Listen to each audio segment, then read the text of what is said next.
few years ago, I was up late watching the David Letterman show, and Dr. Phil was his guest. And at one point, Dave asked Dr. Phil, if you could interview anyone in the world who lived in the past or present, who would it be? And Dr. Phil said, well, Jesus Christ. I would really like to interview Jesus Christ. I would like to have a conversation with him about the meaning of life. And as soon as Dr. Phil said this, I remember thinking, no, you wouldn't. You would not want to sit down with Jesus, treat him like an interviewee, and ask him about the meaning of life. You would be crazy to do that. He would turn you upside down and inside out. He would confound all your questions and probably end up telling you to sell everything you own, give the money to the poor, and come follow me. No, Dr. Phil, you really do not want to interview Jesus, and quite frankly, neither do I, because it would not go well. As the chief priests and the elders in our text discover, conversations with Jesus are dangerous. The world rarely remains the same at the end of the conversation. The twists and the turns and the challenges and interruptions come so fast that we are left with our heads spinning and our lives on the line. We end up both confounded and claimed at the same time. It's kind of like trying to engage with a jester who is always disrupting the things that are written in stone so that people, particularly the powerful, those in charge, or who think they're in charge, may see and live in the world in new ways. The encounter between Jesus and the religious leaders here has just this flavor. The chief priests and the elders have come to trap Jesus. They want to trap him. Remember, he has just thrown out the money changers in the temple, whom this is a practice that they had approved. They were the ones in charge of the temple. It was all under their authority, all under their control. They had it well in hand. It was going the way they wanted it to go, and here he comes and literally turns the tables on them. And so they come, they're going to trap him and get rid of this guy.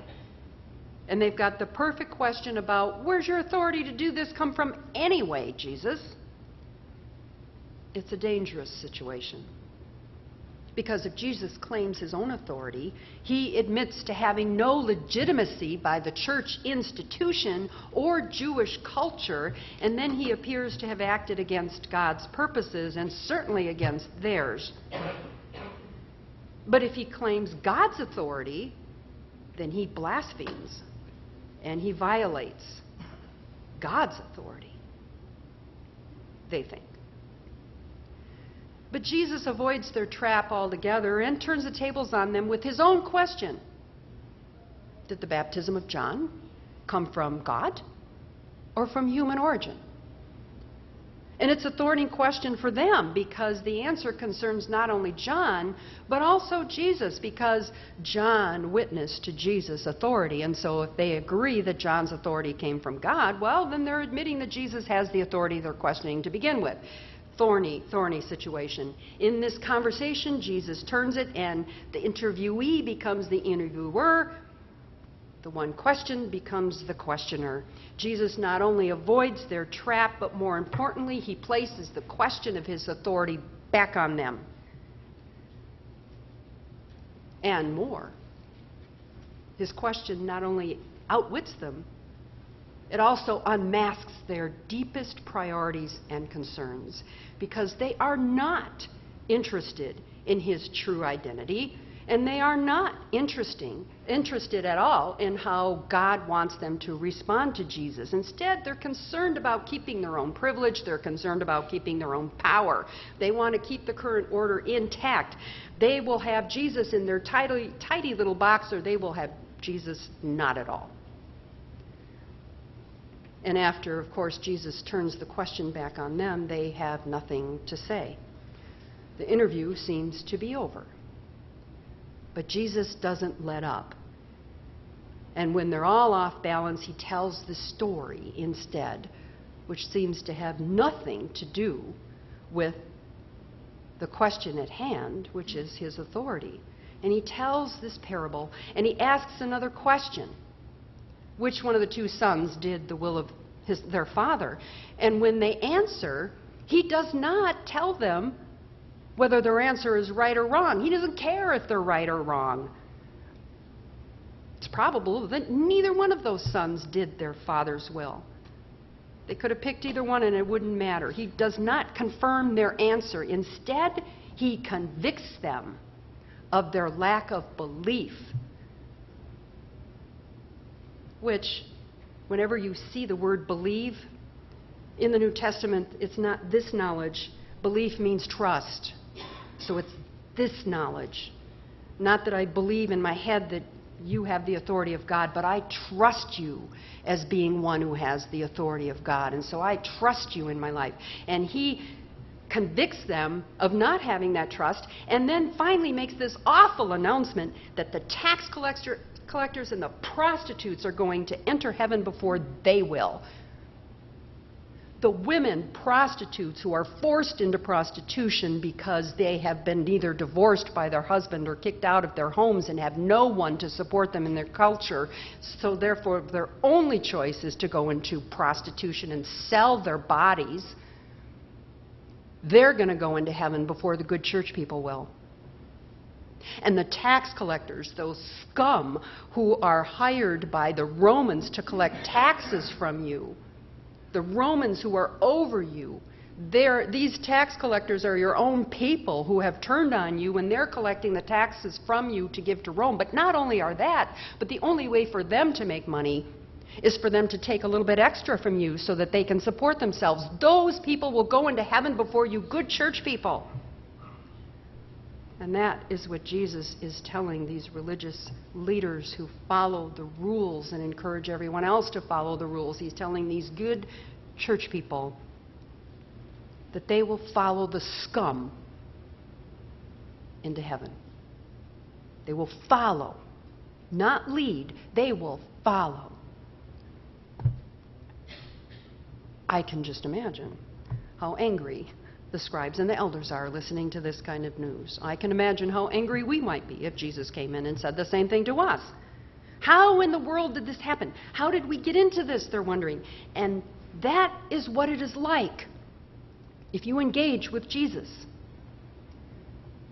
That is what it is like for us if we engage with Jesus. Because he's not interested at all in Dr. Phil's question about the meaning of life.